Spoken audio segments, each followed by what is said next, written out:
What's up, guys? I'm Destiny. I'm back with another Now 365 update where we pop into the Microsoft Admin Center and pull out useful updates for you. Here, I give you a short rundown, but on our weekly newsletter, you can find this that's going to give you the full version of what I'm talking about. Today, I'm going to be talking about ratings and reviews. So when it comes to assessing products like apps, games, or movies, users have a powerful tool at their disposal, which is going to be ratings. These ratings are a reflection of user experience, offering valuable insights into the quality of a product based on recent feedback. And then there's reviews.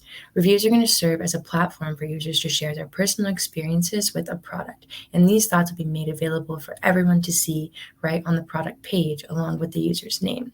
But now, Microsoft is going to launch a brand new feature called Ratings and Reviews for apps on Microsoft Teams. This addition is set to change the way that users engage with app feedback, both from Microsoft and third-party app publishers. With Ratings and Reviews, users will have the power to access feedback from fellow customers who have used the app from Microsoft and other third-party providers. Users can also contribute their feedback on apps that they have installed, and by default, these are going to be kept anonymous.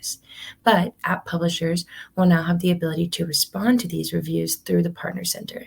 This is going to open up a whole new avenue of communication between partners and end users, and it's going to give us a more dynamic and responsive platform.